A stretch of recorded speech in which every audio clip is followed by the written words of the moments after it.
comedy. Ng aming comedy. Alang sense. Let's go. Lakad. Ang bagong bahay. Sabihin mo na yun. Sabihin mo. Bago kong anak. Dito na lang ako titira. Para hindi na ako mangulit ng mga anak ko. Kung gawin ko nga muna ito ng bago kong anak.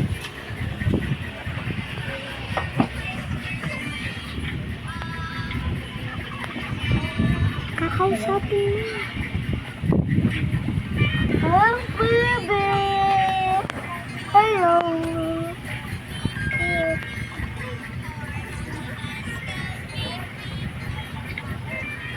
Hello!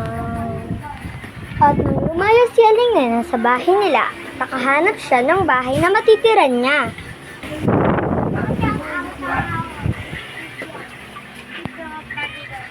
Buksan mo yung baby.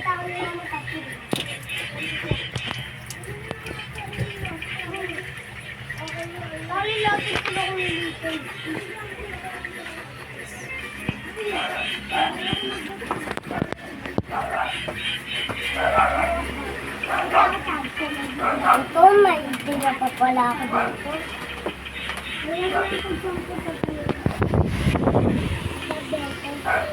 Nagkukuro pa muna ako. Sige, basul ako.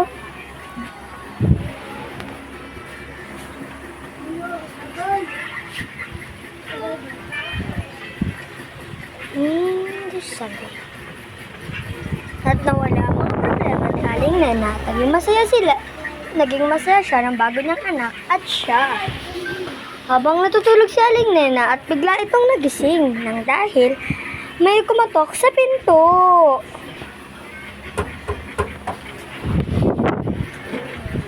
Sino ba yung kumakatok ngayon?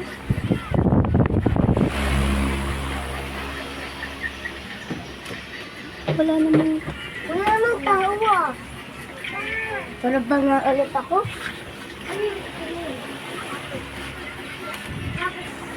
Pag mawala ng sus, kasi hindi nga nila ako mahal.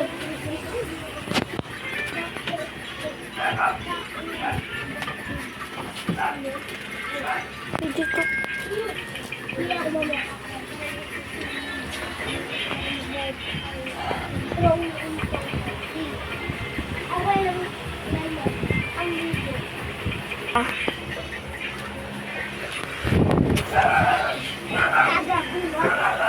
Anak, gusto mo ba?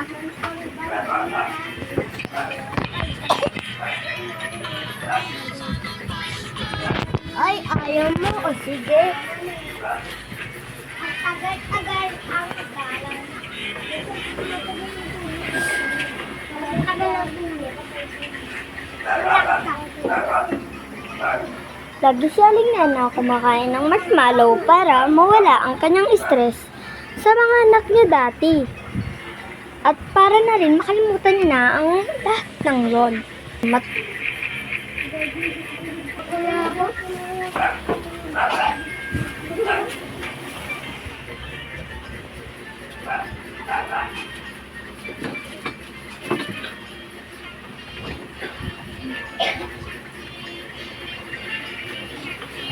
Kaya muna ako na ito.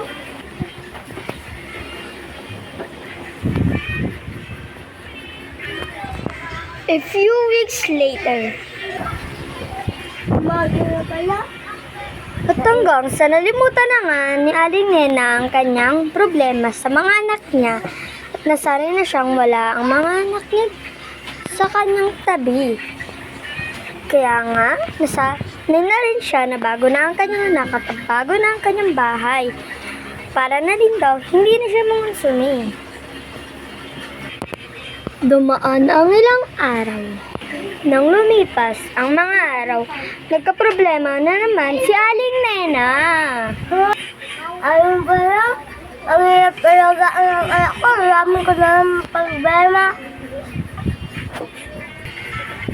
Dagdag, lagi na lang ako nagkakaproblema. Dagdag, malas ang buhay ko. Akala ni Aling Nena, malas talaga ang buhay niya. Pero nasa paghihirap pa lang talaga siya ng kanyang buhay. Iinom nga muna ako ng tubig, tapos ganyan ko ng asin para makalimutan ko na yung mga anak ko. At kala ni Aling Nena, pag nilagyan niya ng asin ang kanyang tubig ay mawawala ang mga problema niya. Ngunit lalo palang madadagdagan ang kanyang problema. Ayan, makakalimutan ko na yung mga anak ko. Ano ba yan? May problema na naman ako. Hindi na lang nadagdagan. Hindi na lang nababawas ang problema ko. Habang ang anak niya nanonood at nagkukulit.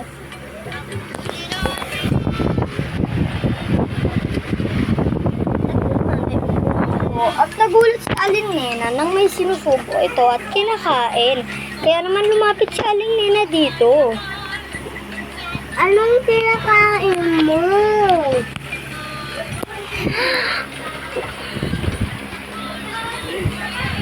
At hanggang nagkasakit na si Aling Nena dahil sa kanyang dagdag na problema. Gusto nyo ng next episode, mag-like and subscribe lang kayo. Bye-bye!